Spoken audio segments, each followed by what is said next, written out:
Good afternoon. It's Andrea Lopes with Andrea Lopes Life and Business Coaching.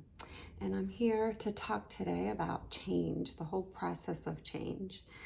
And whenever I'm working with somebody, a client, one of the first things we talk about is how to be prepared for change, how to set yourself up in a good way so that you are ready to make whatever changes are necessary to create that ideal life that you want.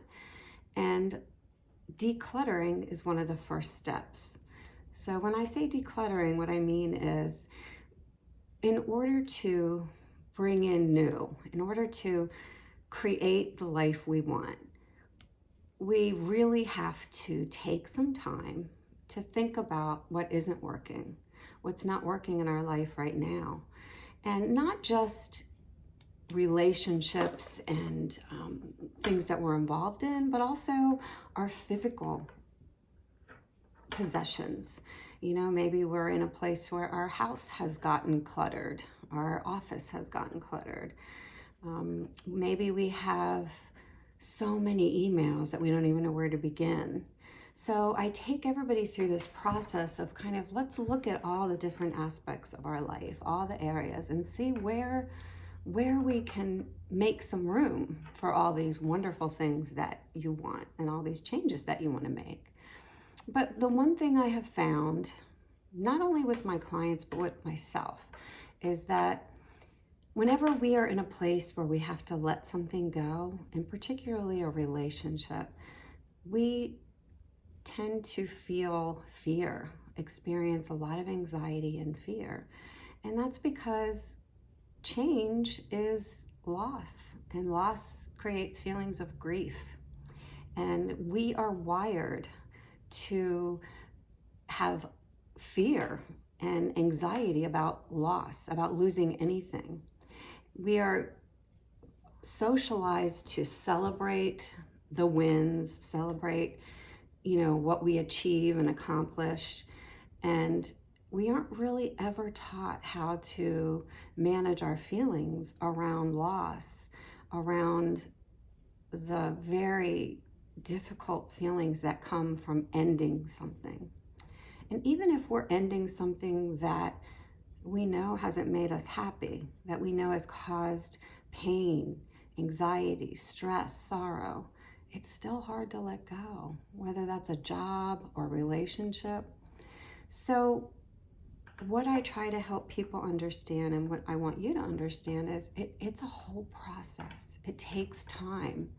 And it's important to be able to commit to that decision and setting that intention that I'm going to make this decision to let this person go, or to leave this job, or to move out of this area, whatever the change is, and to accept the fact that you're going to go through a process.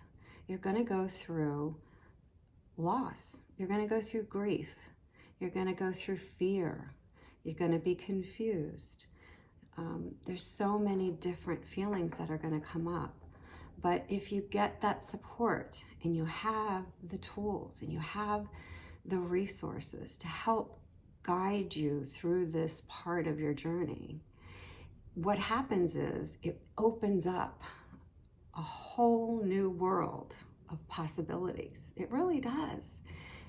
If you have ended something that was not bringing you joy, that was not adding value to your life, that was not helping you get to that next place, by holding on to it, it truly does keep you stuck in that place you don't want to be. And people will say, well, what if I don't find a better job? Or what if I leave this person and I'm alone forever? Or what if? And yes, that is a fear that people have, and I validate that fear and I understand it. But it truly is in that change, in that moment where we make that decision, and as we continue moving forward, despite the fear, despite the unknown, despite the confusion, and all those other feelings. At the other end, most of what I've seen is just endless possibilities. And that confidence that you have in yourself as you continue to move forward, as you continue to work through whatever fears come along, whatever insecurities, emotions come along that you're struggling with, your confidence really begins to build. And you are sending a message out to the world, to the universe, that